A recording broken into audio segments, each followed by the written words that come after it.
1680 रायगढ़ पर छत्रपति शिवाजी महाराज की मृत्यु होती है। इसके तुरंत बाद ही औरंगजेब अपनी 7 लाख की सेना लेकर हिंदवी स्वराज्य पर आक्रमण कर देता है। उसे दक्कन जीतकर पूरे हिंदुस्तान पर राज करना था, लेकिन वो इस बात से अनजान था कि शिवाजी महाराज के पुत्र छत्रपति संभाजी महाराज उसके सामने नंगी तलवार लेकर उसका काल बनकर खड़े थे। जैसे ही मुगल सैनिकों ने स्वराज की धरती पर अपने कदम बढ़ाए, संभाजी महाराज के साथ मराठों ने उन्हें कड़ा प्रतिकार करना शुरू कर दिया।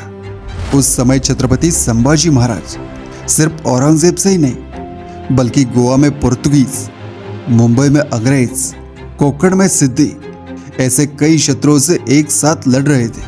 और इन सब शत्रुओं से एक साथ लड़ने के बाद भी संभाजी महाराज मुगलों पर भारी पड़ रहे थे।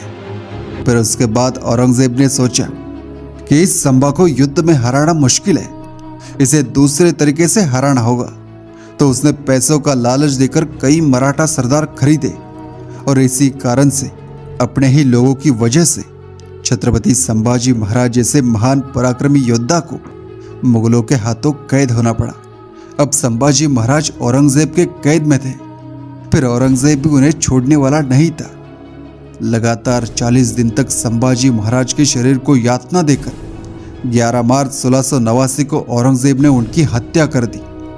अब औरंगजेब को लगा मराठा साम्राज्य खत्म हो गया, इसलिए वो दिल्ली जाने की तैयारी करने लगा। लेकिन औरंगजेब को क्या पता, मराठे उसे ऐसे ही छोड़ने वाले नहीं थे। अपने राजा की इस भयानक हत्या के बाद हर एक मराठा के अंदर हिंदवी स्वराज्य की आग जल चुकी थी और यही आग औरंगजेब को महाराष्ट्र में दफनाने वाली थी। अगस्त 1689 को औरंगजेब तुलापुर में छावनी डालकर बैठा था। अब मराठे रुकने वाले नहीं थे। मराठा वीर योद्धा संताजी घोरपड़े ने अपने साथियों के साथ तुलापुर की इस औरंगजेब की छावनी पर हमला कर दिया। छावनी में उस समय लाखों की मुगल फौज थी, लेकिन उसकी परवाह मराठों को कहा। संताजी और उनके मराठों ने अचानक से औरंगजेब की सेना पर हमला किया। इस अचानक से हुए हमले को देखकर औरंगजेब बौखला गया। संताजी का एक ही लक्ष्य था, औरंगजेब को खत्म करना। लेकिन उस दिन औरंगजेब बच गया, पर संताजी भी कहाँ मानने वाले थे। उन्होंने औरंगजेब की गुलालबारी नाम की छावनी के 2 सोने के कलश काटकर पूरी मुगल छावनी को ही तबाह कर दिया। जिस औरंगजेब की उस वक्त पूरे हिंदुस्तान में इतनी दहशत थी, उसी औरंगजेब को मराठों ने तुलापुर में ऐसा भगाया कि वो खुद मराठों का नाम सुनकर कांपने लगा। तुलापुर में हुई शर्मनाक हार से औरंगजेब पूरी तरह टूट चुका था। अली मर्दान खान, रुस्तम खान, खुदाबंद खान, हसन अली खान जैसे अनेक ताकतवर योद्धा दिन रात एक करके मराठों का पीछा करते, पर मराठों ने औरंगजेब को नहीं छोड़ा तो भला ये मुगल सरदार मराठों का क्या उखाड़ लेते। उत्तर में उज्जैन से लेकर दक्षिण भारत में मछलीपट्टनम तक मराठों ने मुगल सेना को काट काट कर ऐसा कत्लेआम मचाया कि दक्कन में मुगल सल्तनत का सफाया कर दिया। इधर औरंगजेब विशालगढ़ को घेरा बनाकर बैठा था, तो उधर मराठों ने मणिपुर में घुसकर पूरे शहर को तबाह कर दिया। मणिपुर के सूबेदार बैदरबक और अली मर्दान खान को पकड़कर मराठों ने उनके शरीर के कपड़े छोड़कर सब कुछ लूट लिया। औरंगजेब का महाराष्ट्र में दम घुट रहा था, पर मराठे रुकने का नाम नहीं ले रहे थे। ना पराजय की चिंता, ना मौत का डर। मराठे सिर्फ एक ही बात जानते थे, और वो भी मुगलों का दक्कन में से सफाया। फ्रेंच इतिहासकार निकोला मनुची, जिसने कुछ साल औरंगजेब के दरबार में नौकरी की, इसे के साथ दक्षिण में आने के बाद वह छत्रपति शिवाजी महाराज से भी मिला था। यह मनुची लिखता है, दक्कन में मराठों के खिलाफ उतरने से औरंगजेब के हर साल 1 लाख सैनिक और 3 लाख जानवर मारे जा चुके थे, जिसमें कुछ मराठों के हाथ, कुछ कीचड़ में डूबकर, कुछ भूख के कारण, तो कुछ नदी में बहकर। इतनी दर्दनाक मौत मुगल सैनिकों को मिल रही थी।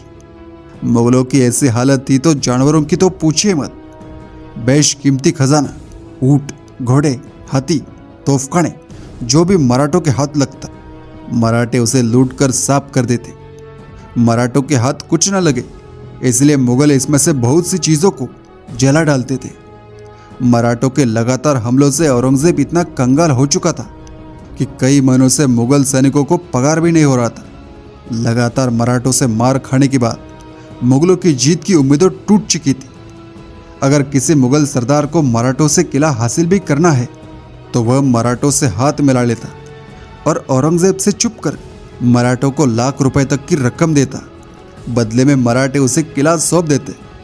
एक तरीके से देखा जाए तो मराठे मुगलों को लूटकर मस्त पैसा बना रहे थे, तो दूसरी तरफ मराठों से हमने किला जीत लिया ऐसे झूठ बोलकर यह मुगल सरदार औरंगजेब को खुश कर देते थे, पर असल में वह उसे मूर्ख बना देते। इतनी बुरी अवस्था मुगल सरदार की हो चुकी थी। इसके आगे मनुची लिखता है, औरंगजेब ने अपने पूर्वज अकबर, जहांगीर, नूरजहां इन सब ने जमाया हुआ सारा खजाना बाहर निकाला और मराठों से युद्ध करते करते खाली कर दिया। इतने पर भी वह नहीं रुका, उसने चांदी के बर्तन तक पिघला दिए। इतिहासकारों के अनुसार मराठों से लड़ते लड़ते औरंगजेब ने 4 करोड़ रुपए बर्बाद कर दिए। विशालगढ़ के युद्ध अभियान के दौरान 1.5 साल से मुगल सैनिक बिना तनख्वाह के काम कर रहे थे। वह बंगाल का सूबेदार मुर्शिद कुली खान हर साल औरंगजेब को लाखों रुपए टैक्स देता था। उसी में किसी तरह औरंगजेब का खाने पीने का गुजारा हो रहा था। लगातार 27 साल मराठों ने औरंगजेब को इतना घुमाया, इतना दौड़ाया कि मराठों से लड़ते लड़ते वो आखिर बुढ़ा हो गया, परंतु हार और बर्बादी के सिवा उसे कुछ नहीं मिला। बढ़ती उम्र के साथ साथ औरंगजेब का चेहरा और भी ज्यादा भयानक हो चुका था। दांत गिर जाने से उसके गालों में गड्ढे पड़ गए थे। यदि कोई व्यक्ति जिसने औरंगजेब को पहले कभी नहीं देखा था, वो उसे अकेले में देखकर मुर्दा समझने की गलती कर रहा था। इतना बुरा हाल उसके शरीर का हो चुका था। औरंगजेब की मौत पर रोने के लिए उसके नजदीक का भी कोई व्यक्ति जीवित नहीं बचा था। अपने बाप और भाई को तो उसने खुद ही मरवा डाला था। इसके अलावा उसकी 3 बेगमें, 2 बेटे तथा नाती पोती, बहन बेटी, सभी की मृत्यु उसकी आंखों के सामने हो चुकी थी। अपने ही किए हुए पापों की शिक्षा उसे जिंदा रहते मिल चुकी थी। अब औरंगजेब की मृत्यु का समय निकट आ रहा था, इसलिए मरने से पहले वह एक बार दिल्ली जाना चाहता था। पर जैसे ही मराठों को पता चला कि औरंगजेब बीमार है और दिल्ली जाना चाहता है, तो मराठों ने तुरंत अहमदनगर को चारों ओर से घेर कर मुगल प्रदेशों में लूटपाट मचा दी। इसी बीच औरंगजेब भयानक दर्द और पीड़ा से गुजर रहा था, पर मराठों के कारण उसे इलाज मिलना भी संभव नहीं हो पा रहा था। और 3 मार्च 1707 को महाराष्ट्र के अहमदनगर में वह नीच औरंगजेब तड़प तड़प कर मर गया और हिंदुस्तान का बादशाह बनने का सपना उसी की कब्र के साथ दफन हो गया।